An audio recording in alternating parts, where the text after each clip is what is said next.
नमस्कार, आप देख रहे हैं कशिश न्यूज और आपके साथ मैं हूं दीपक शर्मा।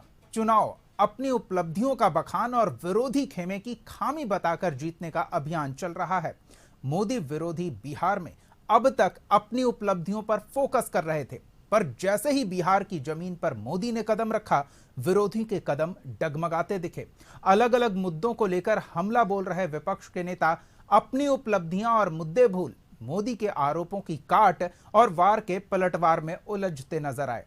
ऐसे में क्या मोदी की तैयारी सब पर भारी है? सवाल तो पूछेंगे, पर पहले देखिए चल क्या रहा। मिशन 24 के लिए मोदी तैयार। देश को तीसरी सबसे बड़ी अर्थव्यवस्था बनाने के लिए एनडीए जंगल राज के बहाने विपक्ष पर वार।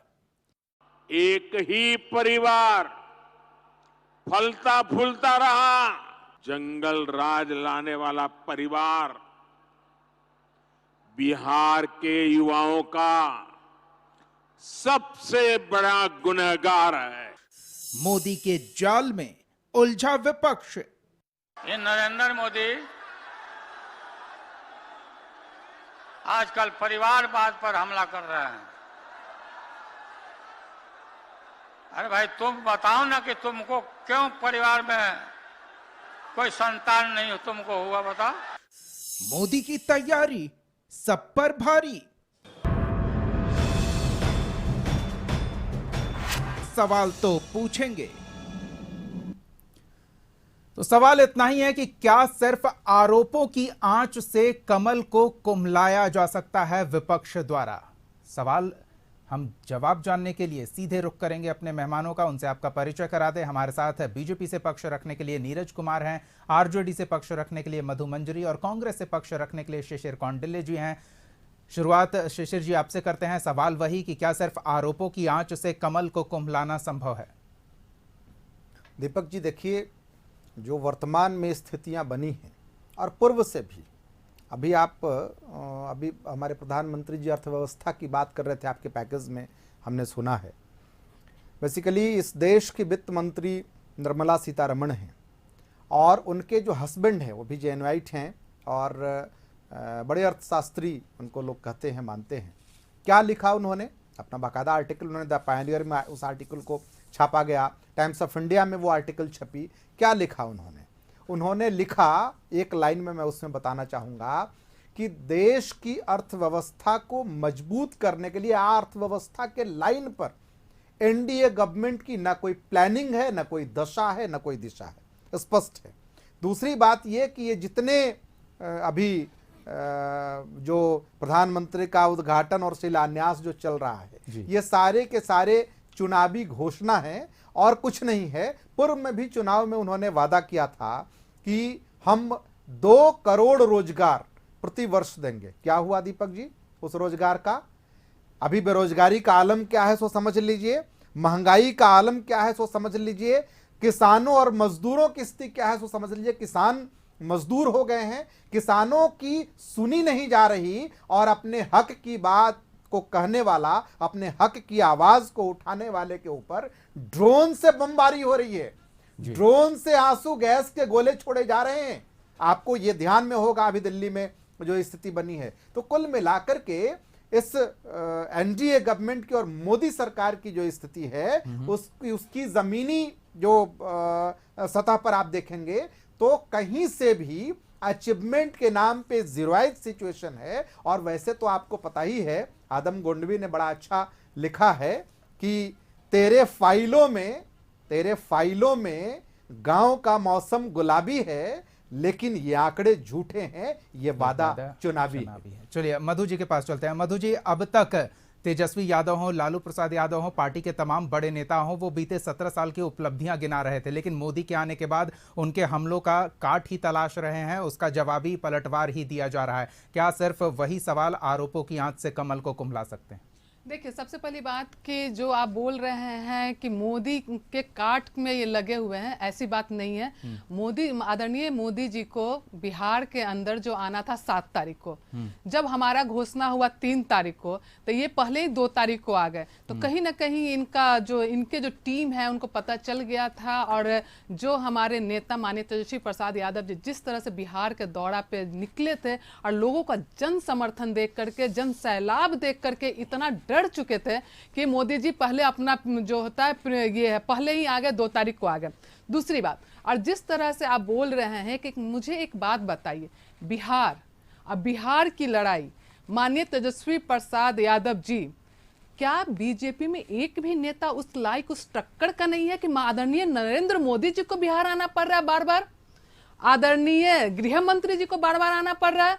इसका मतलब ये उठता है कि बिहार के अंदर बीजेपी में एक भी ऐसा चेहरा, ऐसा नेता नहीं है जो माननीय तेजस्वी प्रसाद यादव जी के पैरेलल में खड़ा हो सके, उनका जो ग्राफ है उसके बराबरी कर सके। बिहार में एक भी नेता आप बताइए।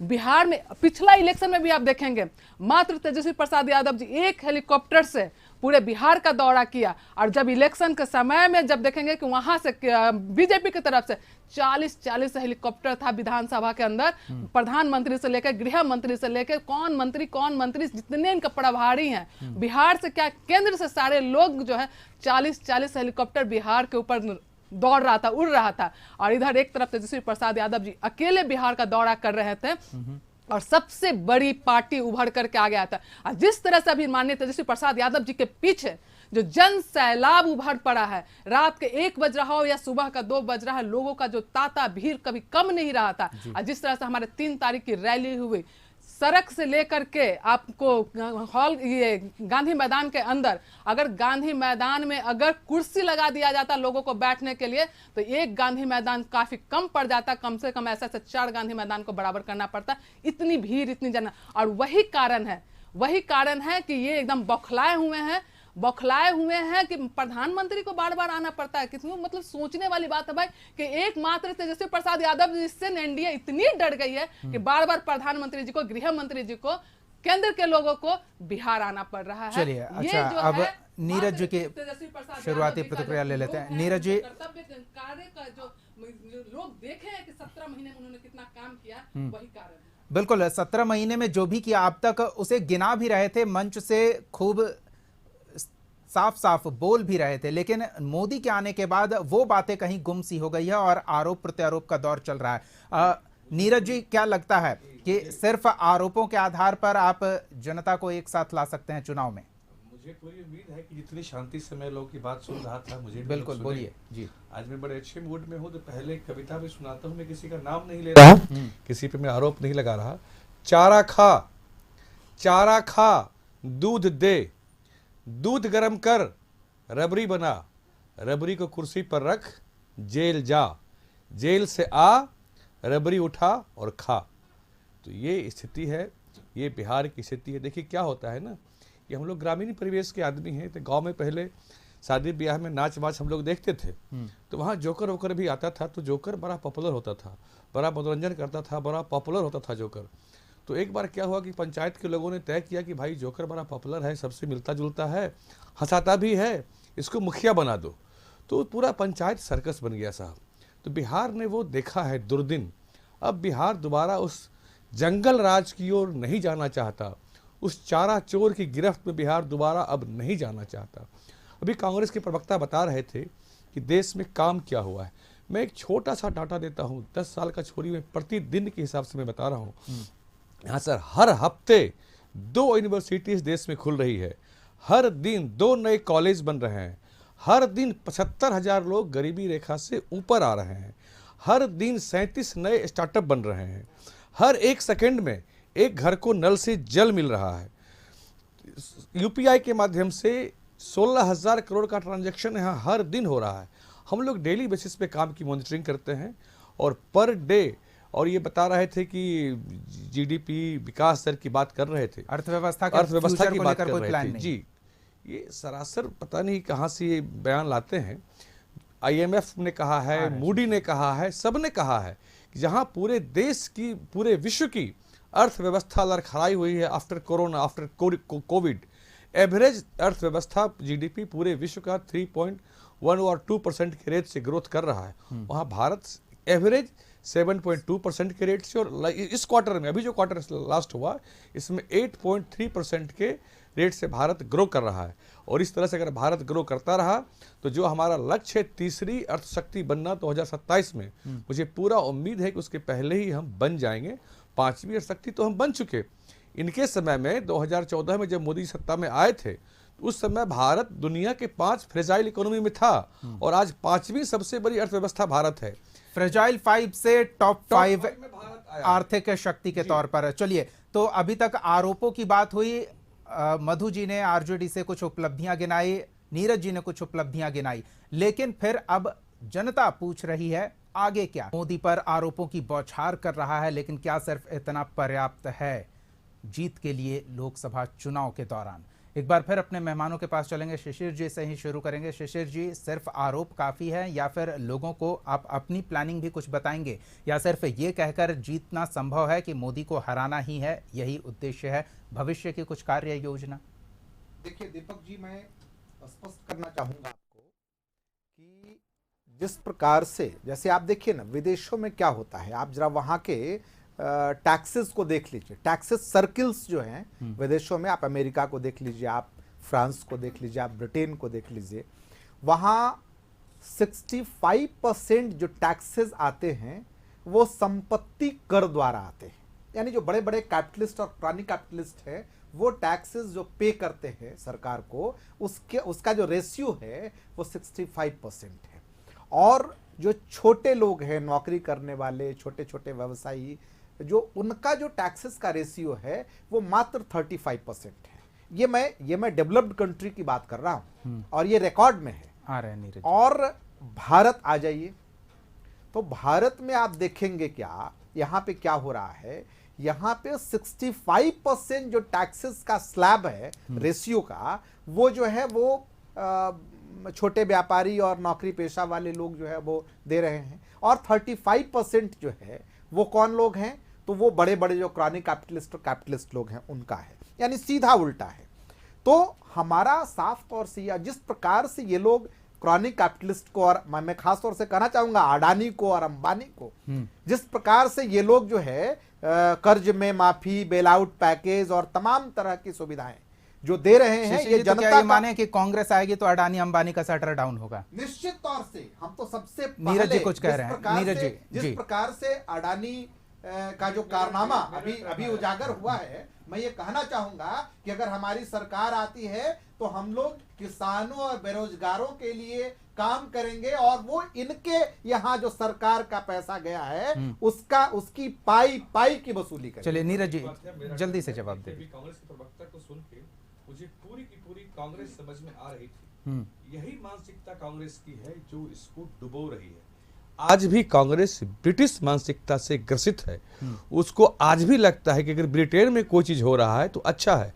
याद करिए, जो कांग्रेस का जब गठन हुआ था, जब जन्म हुआ था, तो इसके पहले अध्यक्ष भी ब्रिटिश नागरिक ही थे, और जवाहरलाल नेहरू को भी 1946 में एक ब्रिटिश ने ही इनको अध्यक्ष बनाया था।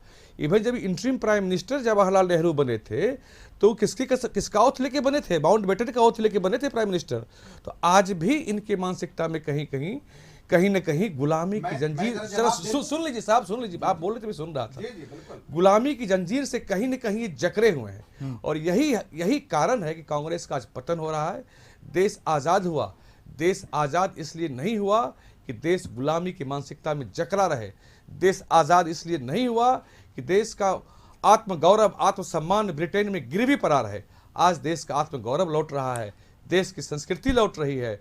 देश आर्थिक रास्ते पर आज ब्रिटेन को पछाड़कर, जिस ब्रिटेन का ये उदाहरण दे रहे थे साहब, उस ब्रिटेन को पछाड़कर भारत आज दुनिया की 5वीं सबसे बड़ी अर्थव्यवस्था बनी है। चलिए शिशिर जी की एक प्रतिक्रिया ले लेते हैं। अरुण जी, इस समय का अभाव है, जल्दी जल्दी हम बात ले लेते हैं। शिशिर जी, क्या उद्योगपतियों को अपना व्यवसाय फैलाने का अधिकार नहीं है? क्या वो रोजगार के कारण नहीं है? बेसिकली मैं अपने मित्र बीजेपी के प्रवक्ता, मैं उनके सवालों का जवाब दे दूं। कितना हास्यास्पद बात है, तो समझिए मैंने क्या कहा। मैंने उदाहरण के तौर पे क्या कहा कि हमारे यहां गरीब से गरीब टैक्स देता है, और गरीब से गरीब टैक्स पे करता है सरकार को, उसका जो टैक्स का रेशियो है वो जो अमीरों के टैक्स का रेशियो जो है उससे कई गुना ज्यादा है।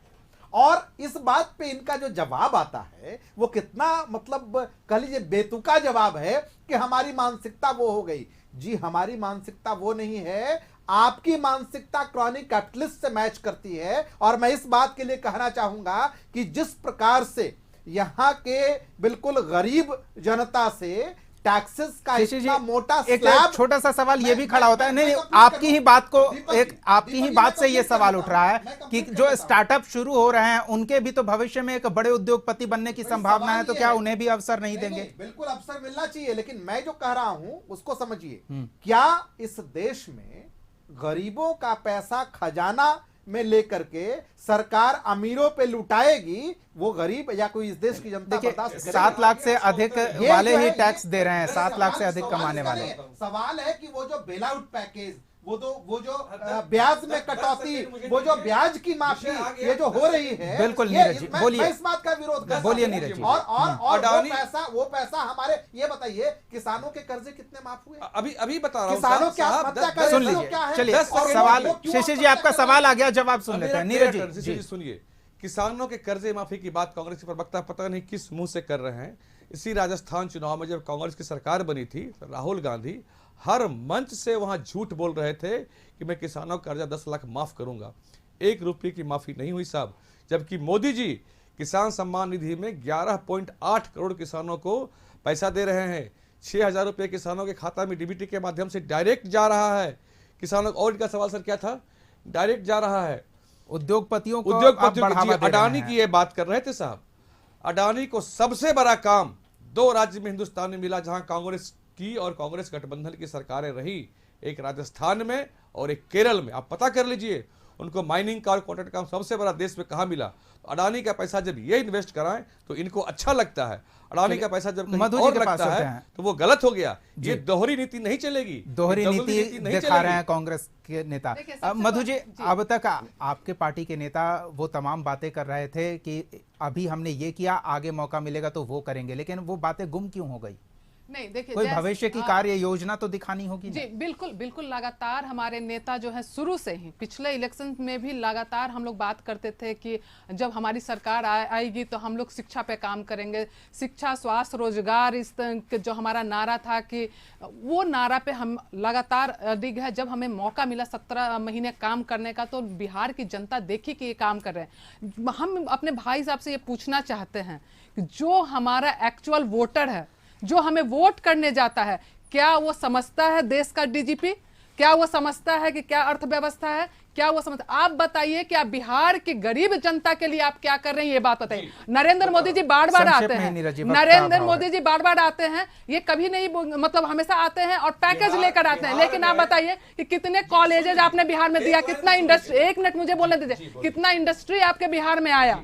17 साल से आपके डबल इंजन की सरकार है, कितना इंडस्ट्री आया? आप एक्सप्रेसवे की बात करते हैं, गुजरात में इतना एक्सप्रेसवे है, बुलेट ट्रेन की बात करते हैं, बुलेट ट्रेन है। आप जब आप बात करेंगे आदरणीय लालू प्रसाद यादव जी का, जब वो रेल मंत्री थे तो एक गरीब जब सोच नहीं सकता था, एक गरीब कि कभी ऐसी बोगी में बैठे, वो पूरे देश से गरीबों को उन्होंने दिया है। कि जमीन लिया आपने नौकरी के बदले। आप ना ये सब बोलने से नहीं होता है, उन्होंने पूरा देश की जनता नीरज जी, मधु जी का सवाल भी वाजिब है, उसका जवाब दीजिए। बिहार के लिए क्या? कौन है माने आदरणीय? जल्दी से। आपने कहा गरीबों के लिए बिहार में क्या और सिर्फ हुआ? आज की बात करने को उनको सुन बोलिए। लीजिए ये अंग्रेज के समय जी से जी, लेकर आज अंग्रेज के आज बाद की बात भी कर रहा हूँ, आज सुन तक लीजिए। सुन लेते हैं। आज की बात की जब आज 10 सेकेंड सुन लीजिए।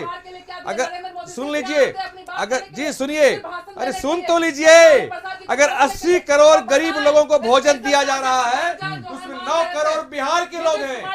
53 लाख बिहारी रेहड़ी ठेला वाले लोगों को लोन दिया गया, कर्जा दिया गया, मिनिमम सूद पर दिया गया। अब ये सुनेगी नहीं, अब ये सुनेगी नहीं, 15 लाख पे बता दीजिए, सुनेंगे नहीं ये 15 लाख। नीरज जी बोलिए। जी, बिहार में आयुष्मान कार्ड जो बना, अब देखिए क्या होता है जब इनके। कितने लोगों को फायदा सुन मिला? तो लीजिए आयुष्मान कार्ड की मैडम, मैं अरे अब हकीकत हल्ला बताती हूँ। करने आए हैं, सुनने आए आयुष्मान हैं। कार्ड की मैं हकीकत बताती हूँ। अब मैं हकीकत बता रहा हूँ। जब तेजस्वी यादव यहाँ मुख्यमंत्री थे, उप मुख्यमंत्री थे, स्वास्थ्य मंत्री थे, केंद्र की योजना के लाभ से उन्होंने बिहार को वंचित रखा। अभी पिछले 5 दिनों में 72 लाख नए आयुष्मान कार्ड बिहार में बने हैं। वो बनने दे नहीं रहे थे, वो मोदी जी की योजनाओं का लाभ बिहार के लोगों को लेने दे नहीं रहे थे। लेकिन मैं दावे से कहता हूं कि यहाँ 2 विरोधी पार्टी के प्रवक्ता बैठे हैं, कोई ऐसे इसमें नहीं हो सकते जिन्होंने मोदी जी के किसी न किसी योजना का लाभ नहीं लिया हो। हर लोग मोदी की योजना का लाभ लिए हैं। आयुष्मान कार्ड के तहत, आयुष्मान कार्ड के दूसरी का उत्तर दे रहा हूं साहब, आयुष्मान कार्ड के तहत 5-5 चलिए, सवाल जनता भी कर रही है, वक्त का अभाव है, अपनी अपनी बातें सभी ने रखी है। चलिए, बहुत धन्यवाद शिशिर कौंडिल्य जी, मधु मंजरी जी, नीरज कुमार जी, अपना समय देने के लिए, इस चर्चा में शामिल होने के लिए। सवाल जनता भी अपनी पोटली बांध कर रखे हुए हैं और जब अलग अलग दल के नेता उनके पास पहुंचेंगे तो उन सवालों का जवाब तलाशेंगे और देखना दिलचस्प होगा कि वो जवाबों से संतुष्ट कर पाते हैं या सिर्फ आरोपों की आंच से ही विरोधियों को कुम्हलाने का प्रयास होगा, और जनता इससे कितना प्रभावित होगी ये भी बड़ा सवाल है। अगले एपिसोड में एक और सवाल के साथ हम फिर मौजूद रहेंगे। तब तक के लिए देखते रहिए कशिश न्यूज।